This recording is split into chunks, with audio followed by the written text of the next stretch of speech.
प्यारे प्यारे बच्चा पार्टी, यदि आप 2026 में बिहार बोर्ड इंटर का एग्जाम देंगे और आपका भी 5 फरवरी का ज्योग्राफी का पेपर है, भूगोल का पेपर है, तो आज का क्लास आप शुरू से लेकर अंत तक देखिएगा। क्योंकि मेरे प्यारे प्यारे बच्चों, आपका भूगोल का वायरल पेपर लेकर के आए हैं जो आपके 2026 के एग्जाम में पूरा का पूरा यही पेपर आएगा मेरे प्यारे प्यारे बच्चों। और आप लोग यहाँ पे देख सकते हैं कि इंटरमीडिएट एग्जामिनेशन 2026 आपका है और एनुअल का मतलब क्या होता है, वार्षिक होता है मेरे प्यारे प्यारे बच्चों। तो इसी तरह से यदि आप चाहते हैं कि ज्योग्राफी में जब आप 5 फरवरी को एग्जाम देने के लिए जाइए हूबहू क्वेश्चन आपको देखने को मिले, तो मेरे प्यारे प्यारे बच्चों आप लोग इस वीडियो को अंत तक देखिएगा। क्योंकि आज के क्लास के अंतर्गत आपको वीवीआई ऑब्जेक्टिव क्वेश्चन का सॉल्यूशन करवाएंगे और साथ ही साथ आपको सब्जेक्टिव क्वेश्चन का भी सॉल्यूशन करवा देंगे। और जितना बताएंगे ना जी, उतना आप पढ़ करके जाइएगा एग्जाम में, आपसे एक भी क्वेश्चन नहीं छूटेगा मेरे प्यारे प्यारे बच्चों। और जैसा कि बात करते हैं मेरे प्यारे प्यारे बच्चा पार्टी कि आपका जो होगा ज्योग्राफी का टोटल एग्जाम होगा, यहाँ पे पूर्णांक यहाँ पे 100 नंबर का होगा, टोटल एग्जाम 100 नंबर का होता है। और वहीं बात करते हैं ना जी समय सीमा के बारे में, तो आपको 3 घंटे 15 मिनट का दिया जाएगा समय। और हमेशा आपको बोलते हैं कि 15 मिनट का जो समय होता है ना जी, इसमें आपको क्या करना है, आपका जो OMR पेपर होता है ना, इसको आपको रंगना है मेरे प्यारे प्यारे बच्चों। और यहाँ पे एक चीज़, आप परीक्षा देने से पहले क्या कीजिएगा, इसको पढ़ लीजिएगा। क्या होता है कि परीक्षार्थियों के लिए जो निर्देश यहाँ पे दिया जाता है, यहाँ पे इंट्रोडक्शन फॉर द कैंडिडेट्स होता है, इन तमाम निर्देश को आप लोग पढ़िएगा मेरे प्यारे प्यारे बच्चों। यहाँ पे आप लोग देख सकते हैं एग्जाम में बिल्कुल कम समय बचा हो, इन तमाम चीजों पे आप ध्यान दीजिएगा। और यहाँ पे आप लोग यहाँ पे देखिए क्या कि परीक्षार्थी OMR उत्तर पत्रक पर अपना प्रश्न पुस्तिका क्रमांक जो है 10 अंकों का जो होता है, उसको आपको अवश्य लिखना मेरे प्यारे बच्चों। और जितना भी आपका यहाँ पे निर्देश दिया गया सबको आपको जरूर पढ़ लेना। तो चलिए सबसे पहले बात करते हैं मेरे प्यारे प्यारे बच्चा, आपके क्लास को हम लोग बिना टाइम का इन्वेस्ट किए मेरे दोस्त मेरे भाई स्टार्ट करते हैं। बस आप पेशेंस रखिएगा, आपको दिक्कत कभी भी नहीं होगा। और यहाँ पे चलिए देखिए, हम लोग यहाँ पे देखते हैं कि जैसे ही आपको पेपर मिलेगा, क्या जैसे ही आपको पेपर मिलेगा और यहाँ पे आपको देखने के मिलेगा खंड A, मतलब कि सेक्शन A रहेगा मेरे प्यारे प्यारे बच्चों। इसमें क्या रहेगा जी, वस्तुनिष्ठ प्रश्न रहेगा जिसे हम ऑब्जेक्टिव टाइप क्वेश्चंस के नाम से जानते हैं। तो सबसे पहले इस निर्देश को आपको पढ़ना जरूरी होता है, आप एग्जाम में नहीं तो फेल हो जाइएगा। तो क्या है कि प्रश्न संख्या 1 से 70 तक के प्रत्येक प्रश्नों के 4 विकल्प दिए गए हैं, जिनमें से एक विकल्प सही है। अपने द्वारा चुने गए सही विकल्प को OMR शीट पर चिन्हित करना है और आपको केवल और केवल 35 प्रश्नों का है उत्तर देना मेरे प्यारे प्यारे बच्चों। तो इस तरह से 35 प्रश्न का उत्तर दीजिएगा, एक प्रश्न 1 नंबर का रहेगा, तो टोटल आपका ज्योग्राफी में 35 नंबर आ जाएगा। और यकीन मानिए आज के वीडियो को यदि आप शुरू से लेकर के अंत तक देख लेते हैं, ज्योग्राफी में आपको 35 में से 35 स्कोर करने से कोई नहीं रोकेगा। क्योंकि 5 फरवरी को पूरा का पूरा पेपर आपका छपेगा। और चलिए हमारे पास देखिए सबसे पहला प्रश्न मेरे प्यारे प्यारे बच्चा पार्टी काफी ज्यादा मोस्ट इंपोर्टेंट है, 1 नंबर का प्रश्न हमारे पास दिया गया है और काफी ज्यादा मोस्ट इंपोर्टेंट है। तो यहाँ पे इसका सिंपल सा कहना है ना जी, 1 नंबर का प्रश्न कि नव निश्चयवाद संकल्पना का प्रतिपादन किसने किया था मेरे प्यारे प्यारे बच्चों। तो हम लोग आप लोग याद रखिएगा कि नवनिश्चयवाद संकल्पना का जो प्रतिपादित किया था यहाँ पे क्या है, ग्रिफिथ टेलर ने किया था। ऑप्शन नंबर जो आपका सी होगा, आप इसको बिल्कुल सही कीजिएगा, ठीक है। उसके बाद हमारे पास अगला जो प्रश्न दिया गया मेरे प्यारे प्यारे बच्चों, इसका सिंपल सा सीधा सा कहना है 2 नंबर का कि क्या है कि एंथ्रोपोजियोग्राफी नामक पुस्तक के लिए किसने लिखा मेरे प्यारे प्यारे बच्चों। तो यह जो पुस्तक है किसके द्वारा लिखा गया है, फ्रेडरिक रेडजेल के द्वारा लिखा गया। काफी ज्यादा मोस्ट इंपोर्टेंट है, एग्जाम में कई बार पूछा गया है। और उसके बाद चलिए 3 नंबर का प्रश्न हमारे पास दिया गया है कि सैन्य भूगोल मानव भूगोल के किस क्षेत्र का उपक्षेत्र है मेरे प्यारे प्यारे बच्चों। तो हम लोग जानते हैं इसका सही आंसर क्या हो जाएगा कि सैन्य भूगोल जो मानव भूगोल का होता है, राजनीतिक भूगोल का उपक्षेत्र होता है मेरे प्यारे प्यारे बच्चा पार्टी। ऑप्शन नंबर जो आपका डी हो जाएगा, आप इसी को बिल्कुल सही कीजिएगा। और उसके बाद हमारे पास 4 नंबर का प्रश्न दिया गया है जी कि निम्न में से कौन सा क्षेत्र सघन जनसंख्या वाला है मेरे प्यारे प्यारे बच्चों। आप लोग याद रखिएगा कि सघन जनसंख्या वाला जो क्षेत्र होता है दक्षिण पूर्वी एशिया, क्या दक्षिण पूर्वी एशिया। ऑप्शन नंबर ए को ही बिल्कुल आप सही कीजिएगा। यकीन मानिए पूरा का पूरा पेपर ही आपका हैक हो जाएगा मेरे प्यारे प्यारे बच्चों। और उसी तरह से अगला जो हमारे पास 5 नंबर का प्रश्न दिया गया ना जी, इसका सिंपल सा कहना है कि 1650 ईस्वी में विश्व की कुल जनसंख्या कितनी थी मेरे प्यारे प्यारे बच्चों। और 100 स्टार वाला क्वेश्चन है, क्या है 100 स्टार वाला क्वेश्चन है। तो कभी भी आप इग्नोर नहीं कीजिएगा कि 1650 ईस्वी में यहाँ पे विश्व की कुल जनसंख्या कितनी थी। तो इसका जो सही आंसर हो जाएगा ऑप्शन नंबर बी हो जाएगा, 55 करोड़ थी। कहा कितना थी, 55 करोड़ थी। ऑप्शन नंबर बी को बिल्कुल आप सही कीजिएगा। और उसके बाद चलिए 6 नंबर का प्रश्न हमारे पास दिया गया कि निम्नलिखित में से कौन कार्यशील आयु वर्ग का प्रतिनिधित्व करता है मेरे प्यारे प्यारे बच्चा पार्टी। कार्यशील आयु वर्ग का जो प्रतिनिधित्व करता है ना जी, ऑप्शन नंबर डी करता है 15 से 59 वर्ष। क्या 15 से 59 वर्ष काफ़ी ज़्यादा मोस्ट इंपॉर्टेंट है, और जितना आपको बता रहे हैं उतना सिर्फ आप पढ़ करके जाइएगा, आपका पूरा का पूरा टेंशन खत्म हो जाएगा। क्योंकि आप सब अक्सर बोल रहे थे कि भैया हम अभी तक कुछ भी नहीं पढ़े हैं ज्योग्राफी में, कैसे करें, हमें डर लग रहा है। तो जितना बता रहे हैं उतना पढ़ करके जाइएगा, एग्जाम में क्वेश्चन इससे बाहर नहीं आएगा, यही पेपर पूछेगा। तो हमारे पास प्रश्न है कि निम्नलिखित देशों में किसका लिंगानुपात विश्व में सबसे ज्यादा अधिक है मेरे प्यारे प्यारे बच्चों। तो देखिए लिंगानुपात जो होता है विश्व में सबसे ज्यादा अधिक किसका है मेरे प्यारे बच्चों, यहाँ पे लातविया का है। क्या लातविया या लातविया कहिएगा, सभी का सभी आपका सही आंसर का। और एग्जाम में कई बार पूछा गया, 2026 के एग्जाम में सीधा का सीधा आपका छपने वाला। तो चलिए हमारे पास यहाँ पे एक नेक्स्ट क्वेश्चन है 8 नंबर का दिया गया कि निम्नलिखित में से कौन सा उच्च मानव विकास वाला नहीं है मेरे प्यारे प्यारे बच्चा पार्टी। तो इसका सही आंसर होगा, आप लोग मिस्र मान लीजिएगा, ऑप्शन नंबर डी को बिल्कुल आप सही कीजिएगा। राइट, ठीक है। तो इसी तरह से आप मेहनत कीजिएगा। और हमारे पास प्रश्न दिए गया मेरे प्यारे प्यारे बच्चों कि विश्व के किस महादेश में जनसंख्या वृद्धि सर्वाधिक है मेरे प्यारे प्यारे बच्चों। तो विश्व के सबसे किस महादेश में जनसंख्या का वृद्धि जो सबसे ज्यादा अधिक है, यहाँ पे ऑप्शन नंबर ये हो जाएगा अफ्रीका का। क्या अफ्रीका का जनसंख्या वृद्धि सबसे ज्यादा अधिक है। उसके बाद हमारे पास यहाँ पे 10 नंबर का प्रश्न दिया गया कि निम्नलिखित में से कौन सा एक प्रतिकर्ष कारक नहीं है मेरे प्यारे प्यारे बच्चों। प्रतिकर्ष कारक कौन सा नहीं है जी, यहाँ पे क्या हो जाएगा चिकित्सा या शैक्षणिक सुविधाएं, ऑप्शन नंबर जो आपका सी होगा। आप इसी को बिल्कुल सही कीजिएगा। तमाम प्रश्न आपके एग्जाम के दृष्टिकोण से बहुत ही ज्यादा शानदार है, ठीक है। तो चलिए हमारे पास 11 नंबर का प्रश्न है कि मानव विकास सूचकांक मतलब HDI में भारत के किस राज्य की कोटि उच्चतम है मेरे प्यारे प्यारे बच्चों। आप लोग याद रखिएगा मानव विकास सूचकांक में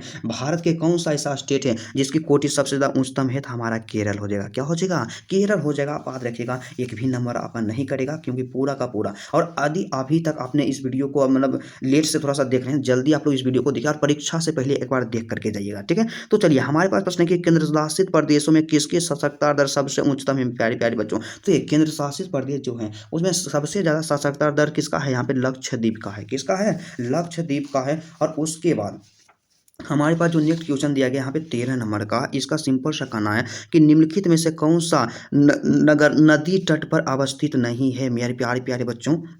एग्जाम में कई बार पूछा गया, तो 100% इसको आप VVI कर दीजिएगा 2026 एग्जाम के लिए। तो कौन सा यहाँ पे नगर जो है नदी के तट पर स्थित नहीं है, तो इसका जो सही आंसर हो जाएगा भोपाल। क्या भोपाल जो है नदी के तट पे स्थित नहीं है, ऑप्शन नंबर जो आपका डी होगा बिल्कुल आप सही कीजिएगा। राइट, उसके बाद हमारे पास जो अगला यहाँ पे प्रश्न दिया गया है मेरे प्यारे प्यारे बच्चों, अखीन मानिए पूरा का पूरा वायरल पेपर है कि निम्नलिखित में से कौन यहाँ पे खनन नगर है मेरे प्यारे प्यारे बच्चों। खनन नगर कौन सा है जी, यहाँ पे ऑप्शन नंबर ए हो जाएगा सिंगरौली को आप सही कीजिएगा। राइट, उसके बाद हमारे पास जो अगला प्रश्न दिया गया है 15 नंबर का, इसका सिंपल सा कहना है ना विनोद कि हरित क्रांति का संबंध किससे है मेरे प्यारे प्यारे बच्चों। चलिए हम लोग ऑप्शन को देख लेते हैं कि हरित क्रांति जो है मेरे प्यारे प्यारे बच्चा, हरित क्रांति किससे संबंधित है। काफी ज्यादा मोस्ट इंपोर्टेंट प्रश्न है आपके एग्जाम के दृष्टिकोण से। बस 1 मिनट आप पेशेंस बना करके रखिएगा। तो चलिए यहाँ पे हमारे पास आ गया, तो इसका सही आंसर क्या हुआ मेरे प्यारे प्यारे बच्चों। आप लोग हमेशा याद रखिएगा कि हरित क्रांति जो है खाद्यान्न उत्पादन से संबंधित है। किससे, खाद्यान्न उत्पादन से संबंधित है,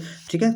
उसके बाद चलिए जितने भी बच्चे अभी तक वीडियो को लाइक नहीं किए जल्दी से आप लाइक कीजिएगा, क्योंकि पूरा का पूरा वायरल पेपर लेकर के। और हमारे पास प्रश्न है कि निम्नलिखित में से कौन रेशेदार फसल नहीं है मेरे प्यारे प्यारे बच्चा पार्टी। तो रेशेदार फसल कौन सा नहीं है, तो इसका जो सही आंसर हो जाएगा आपका हो जाएगा, क्या हो जाएगा मेरे प्यारे प्यारे बच्चों, ऑप्शन नंबर डी हो जाएगा कॉफी। क्या कॉफी आप लोग बिल्कुल सही कीजिएगा, आपका नंबर नहीं कटेगा। और 17 नंबर का हमारे पास प्रश्न जो दिया गया ना जी, सिंपल है सीधा से मेरे प्यारे प्यारे बच्चों कि कौन सा राज्य चाय उत्पादक नहीं है मेरे प्यारे प्यारे बच्चों। चाय का उत्पादन कहीं कहाँ नहीं किया जाता इनमें से जी, तो यहाँ पे राजस्थान। क्या राजस्थान में चाय का उत्पादन नहीं होता है, काफी ज्यादा इंपॉर्टेंट है। और हमारे पास यहाँ पे अगला प्रश्न दिया गया ना विनोद, आप इसका आंसर बताइएगा। तो चलिए यहाँ पे क्या है कि निम्नलिखित में से कौन सा खाद्यान्न है मेरे प्यारे प्यारे बच्चों। क्या खाद्यान्न कौन सा है, तो इसका सही आंसर होगा मक्का। क्या मक्का को आप बिल्कुल सही मारिएगा, एग्जाम में जब भी पूछेगा। और कमेंट करके आप बताइएगा जी कि ज्योग्राफी के पेपर में क्या आप 90+ लाना चाहते हैं या 80+ लाना चाहते हैं या 60+ लाना चाहते हैं मेरे प्यारे प्यारे बच्चों। आप लोग जरूर कमेंट के माध्यम से बताइएगा, हम सबके कमेंट को लाइक करेंगे, सबके कमेंट को एक एक करके हम पढ़ेंगे। तो चलिए हमारे पास यहाँ पे 19 नंबर का दिया गया मेरे प्यारे प्यारे बच्चों कि निम्नलिखित में से कौन सी रोपण फसल नहीं है मेरे प्यारे प्यारे बच्चों। रोपण फसल कौन सी नहीं है जी, तो यहाँ पे आपका गेहूं को रोपण फसल नहीं है, बिल्कुल आपका सही आंसर हो जाएगा। और 20 नंबर में क्या कहता है कि रबर किस प्रकार की कृषि की उपज है मेरे प्यारे प्यारे बच्चों। हम लोग जानते हैं कि रबर क्या होता है जी, कि रबर जो है किस प्रकार की कृषि का यहाँ पे उपज है, तो हमारा हो जाएगा रोपण कृषि कृषि आप याद रखिएगा, एग्जाम में जब भी आए रोपण कृषि सही कीजिएगा, रोपण कृषि ही आपका सही होगा। और उसके बाद हमारे पास 21 नंबर का प्रश्न है, क्या है मेरे प्यारे प्यारे बच्चों कि निम्नलिखित में से कौन सा देश कोयला का सबसे बड़ा उत्पादक है। मेरे प्यारे प्यारे बच्चों, कोयला का सबसे बड़ा उत्पादक देश कौन सा है? तो इसका जो सही आंसर होगा आपका चीन हो जाएगा। क्या चीन में सबसे ज्यादा कोयला का उत्पादन किया जाता है? ऑप्शन नंबर सी डी को बिल्कुल आप सही कीजिएगा।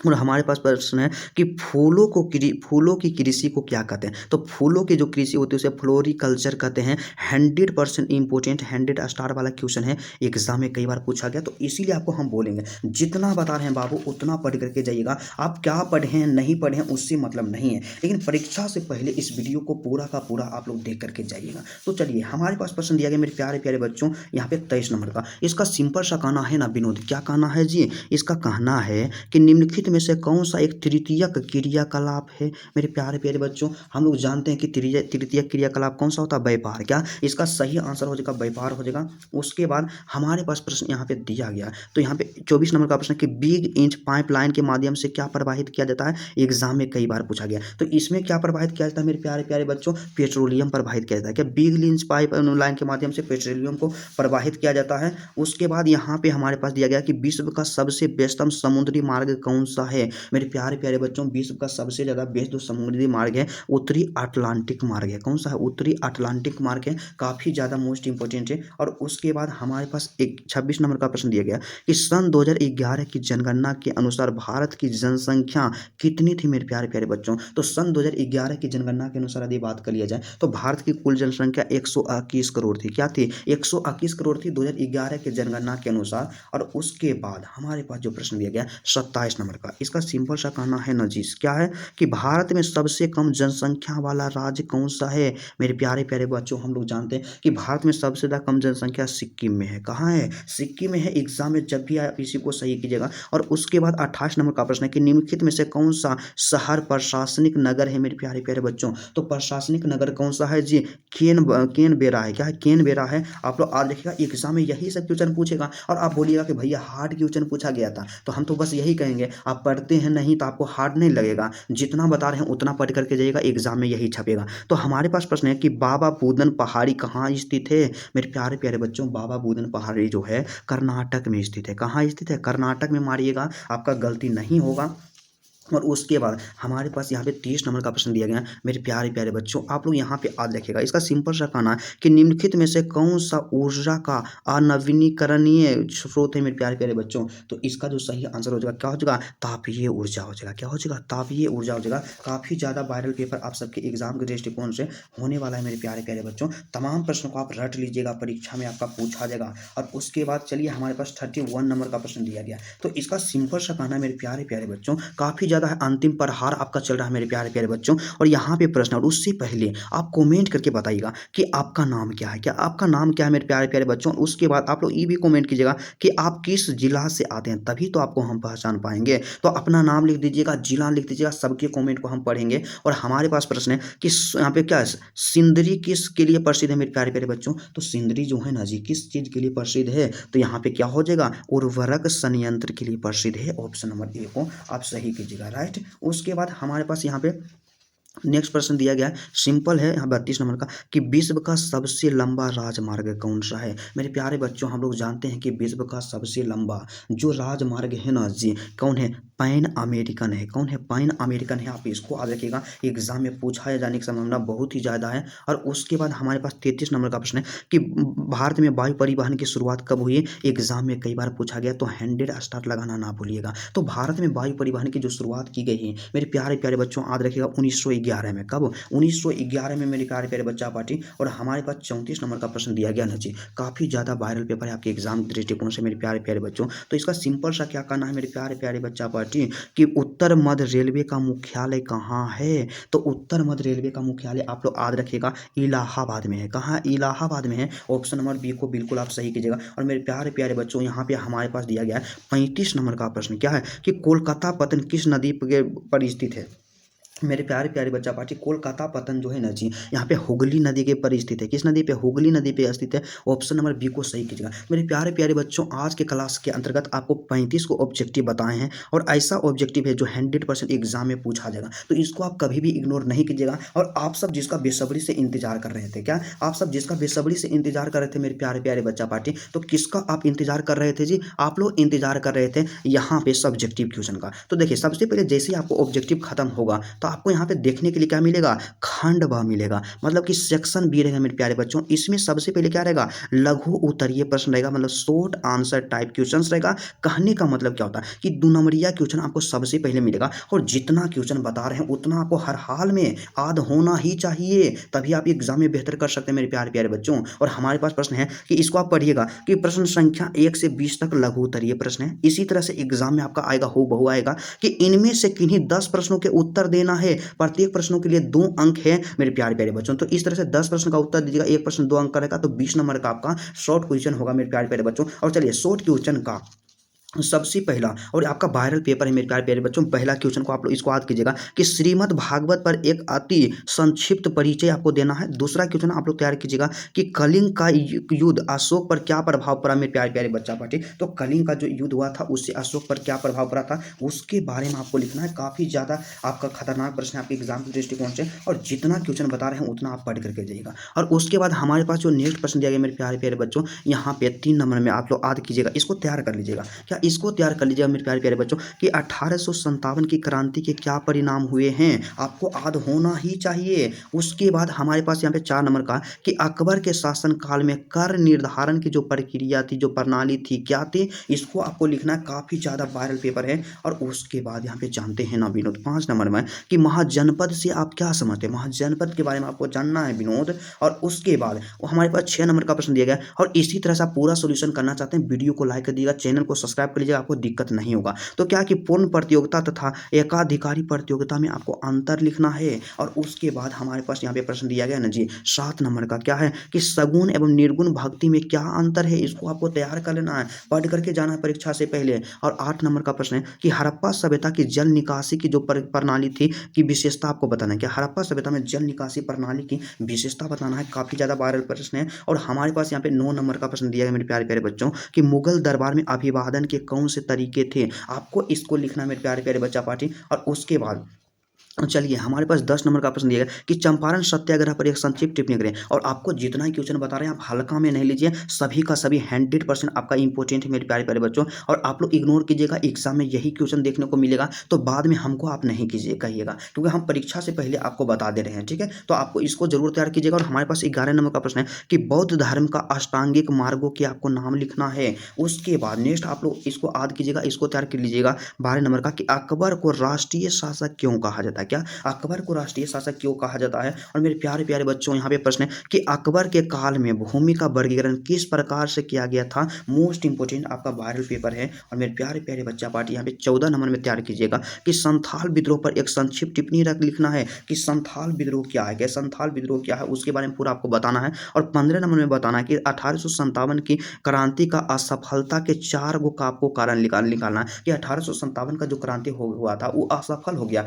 उसका क्या कारण है, उसको आपको लिखना है। और उसके बाद 16 नंबर में आपको लिखना है कि रानी लक्ष्मीबाई का जीवन यहाँ पे वृत्ति आपको लिखना है, जीवन परिचय रानी लक्ष्मीबाई के को लिखना है, काफ़ी ज़्यादा मोस्ट इंपोर्टेंट है। और 17 नंबर के क्वेश्चन को आप जरूर तैयार कीजिएगा मेरे प्यारे प्यारे बच्चों। यहाँ पे वायरल पेपर है कि विश्व के 7 आश्चर्यों के नाम लिखना है कि विश्व में 7 आश्चर्य कौन से हैं। और उसके बाद यहाँ पे 8 नंबर में आप लोग इसको पढ़िएगा कि मुगल दरबार में अभिवादन के तरीके का उल्लेख आपको करना है कि मुगल काल के दरबार में अभिवादन का क्या तरीका था। और मेरे प्यारे प्यारे बच्चा पार्टी हमारे पास 19 नंबर का प्रश्न दिया गया, इसको आप लोग जरूर याद करके जाइएगा कि अयंगार व्यवस्था के विषय में से आप क्या जानते हैं। और 20 नंबर का सबसे अंतिम प्रश्न है कि अशोक के अभिलेखों पर आपको टिप्पणी करना है मेरे प्यारे प्यारे बच्चों। तो जितना भी आप यहाँ पे VVI क्वेश्चन को बताए हैं सभी को आप पढ़ करके जाइएगा, एक एक क्वेश्चन का स्क्रीनशॉट ले लीजिएगा, इसको देखिएगा कि याद है कि नहीं। और जो क्वेश्चन आपको याद नहीं रहेगा उसको आपको रट लेना मेरे प्यारे प्यारे बच्चों। और इसी तरह से हम लोग आज की क्लास को यहीं पे स्टॉप करते हैं। और यदि आपको 5 नंबरिया क्वेश्चन भी चाहिए मेरे प्यारे प्यारे बच्चों, तो आप कमेंट करके बताइएगा कि हाँ भैया 5 नंबरिया क्वेश्चन भी बता दीजिए, ठीक है। और दूसरा कमेंट क्या कीजिएगा, यदि आपको किसी सब्जेक्ट में कोई भी दिक्कत हो तो सबसे पहले कमेंट कीजिएगा सबसे ज़्यादा कमजोर सब्जेक्ट आपको कौन सा है। और दूसरा यहाँ पे बात होता है कि यदि आपको वीडियो अच्छा लगा ना जी, वीडियो को दिल से लाइक कर दीजिएगा। चैनल पे नए हैं तो चैनल को सब्सक्राइब कर लीजिएगा। और जल्दी से मेरे चैनल पे मेरे प्यारे प्यारे बच्चों आप लोग 10 के सब्सक्राइबर को कंप्लीट कर दीजिएगा। 10 के सब्सक्राइबर को कंप्लीट कर दीजिएगा। आप सबके लिए मेहनत करेंगे। और कितने बच्चे हमारे इस सब्सक्राइबर को कंप्लीट करने के लिए हमें हेल्प करेंगे आप लिखिएगा, ठीक है। और आप लोग जाइएगा कि आपके जो भी स्कूल होगा, जो भी कोचिंग होगा, अपने दोस्तों के पास ट्वेल्थ ज्ञान जो आपका चैनल है ना जी, इसको ज़्यादा से ज़्यादा शेयर कर दीजिएगा। तो चलिए आज की क्लास को यहीं पर रहने देते हैं, फिर आपसे मिलते हैं नेक्स्ट वीडियो में और नेक्स्ट टॉपिक के साथ। तब तक के लिए जय हिंद।